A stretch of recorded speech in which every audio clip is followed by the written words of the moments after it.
Excited to be here with all of you today. I'm Romy, your Next Steps Career Coach. I empower adults who are overloaded and overwhelmed and at a career crossroads to find career clarity, career confidence, and career success. How, you might ask? Well, I'll meet you where you are, and I will partner with you to provide you tools and resources so that you are able to effectively communicate your value and own your worth, so that you stand out in the crowd and you can advance your career and have a voice at the table. This will look different for each of you. Some of you are looking to climb that corporate career ladder and break through where you couldn't before and have career development and leadership skills enhanced. For others, you're looking to do a career pivot and change your career and industry. It can be done successfully. I did it. And others are looking to change your jobs, stay in the same thing, but do it someplace else, and you need a more traditional career search. We do it all. I will help you no matter where you are on that career transitions pathway and guide you and provide you a strategic and tactical roadmap and support you every step of the way. Now, today, we are going to be talking about how much do you let fear control your lives and your decisions. And this can impact your career transitions pathway. Maybe you're afraid to move forward on that career transition because you're allowing your fears, your what ifs, I'm not good enough, to control that. Yet, you're quite miserable in what you're doing. We need to learn how to control that fear paralysis.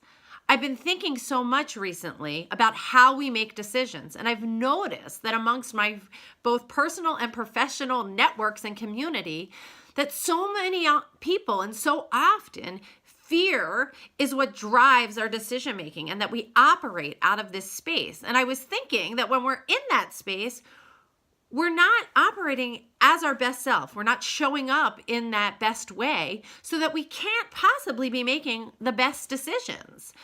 And so what do we do about that? And how can I support people so that they can make better decisions? So today we're going to be talking about what do we do when we find ourselves operating from a fear-driven space?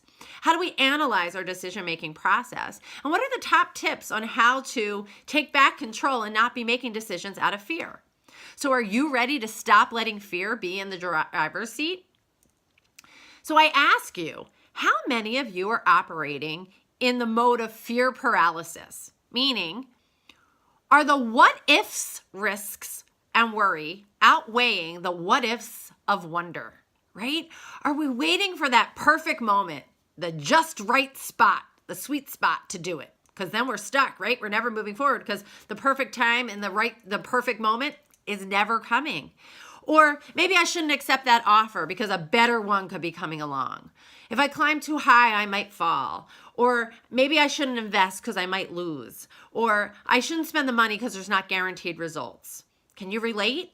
Let me know. Here's the thing. Life is messy.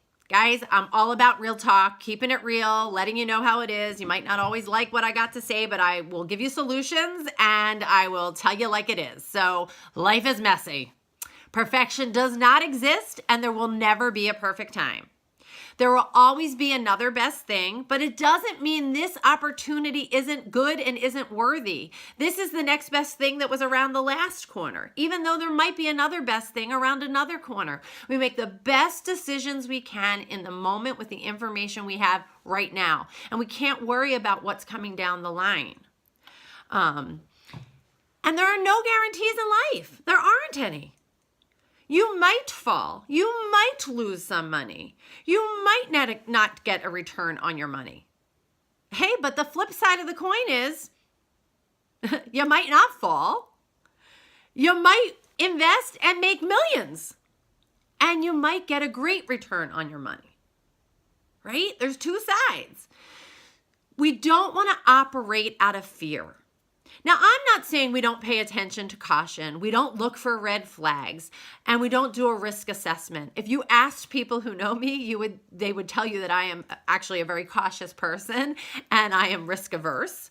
But that being said, we need to pay attention and not operate out of fear. Operating out of fear stops us in our tracks, and it doesn't allow us to move forward to great things. We want to move outside our comfort zone. If we stay where we are, change never happens, and we never move forward. We never advance. We never achieve our dreams and our goals. So we do need to push ourselves so that we can achieve what we're looking for. If we stay and never make any changes, we will never move forward, right? If we never ask the question, we know the answer, it's always no. If we ask the question, we got a 50-50 chance that the answer will be yes, right? So fears and risks don't have to mean bad and negative. So what do we do instead? When we feel that fear coming on, it's real. It's a prompt. It's a guide. What do we do with it? So we use it and we acknowledge it. And we say, okay, what is it telling us? And what do we need to do now that it's come? And we take back the control. Doesn't that sound good? Right?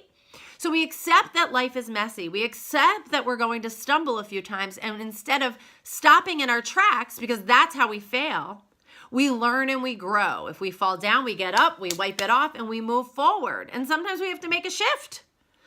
So what information do we need? Do we need to gather more information so that we can make a more informed decision to be able to move forward? What's the negative talk that's going on in our head? Is our inner critic having the control and sabotaging us? I spend a lot of time with my clients on the front end talking about how do we quiet that inner critic and how do we bring forth our best self so that the leader in us is taking control, so that our wisest self is helping us move forward. So we need to turn those fearful thoughts into positive thinking and stop writing those negative stories. Again, we use it as a guide. It's telling us we need to pay attention, and then we take back control to learn from it and move forward. That's our risk assessment, right? Now, do we have a realistic and executable action plan? This is really important. We get overwhelmed, that's normal, when something is huge and big. It's stress, right? Stress and fear are very interchanged. Overwhelmed is usually stress. So when we break it down into pieces and you chunk it out, it's not how many steps it takes to get to the finish line. It's taking as many steps as it takes to get to the finish line. It's much more manageable. Okay, I did A. Now I move to B. Now I move to C, right? And you do it that way. And when it's in pieces, it suddenly is like, oh, I can handle that. Sometimes you just need to say, right? I have so much going on. And then say, and make a plan and work the plan. Those of you who follow me know my mantra. Make the plan, work the plan, right? And do you have somebody to work with you? Hiring a coach is the greatest gift that you can give yourself. I thank myself that I found coaching every day. I would not give up working with my coach for anything. It is a push, it is an investment, and it is worth itself every day. And I believe my clients would tell you the same thing. So you need an accountability partner. And working with somebody makes it less scary, right? Someone to talk about your fears when you put them out there. They suddenly take some of the power away and they keep us on track. And are you tapping into your inner strengths and resources? Stop operating out of fear. When you think about career advancement, so many people I find think, oh, I'm not qualified for that. Oh, I'm not good enough for that. I didn't get that promotion because I really wasn't good enough. Yes, you are. You probably weren't effectively communicating your value and showing your worth and your expertise so that people know how worthy you are. That's what we work on. When I ask my clients, why don't you think you're good enough? And then we start talking about why they actually are. They're like, oh, yes, I am. And now we talk about how do you show people? And boom, they're getting it. They're nailing it and they're doing it. So here's a great quote from Les Brown. Too many of us are not living our dreams because we're living our fears. So if you are ready to stop living your fears and start living your dreams and make your dreams your goals and your goals reality, I am ready to support you one step at a time. This is what I work on my clients with. I hold them accountable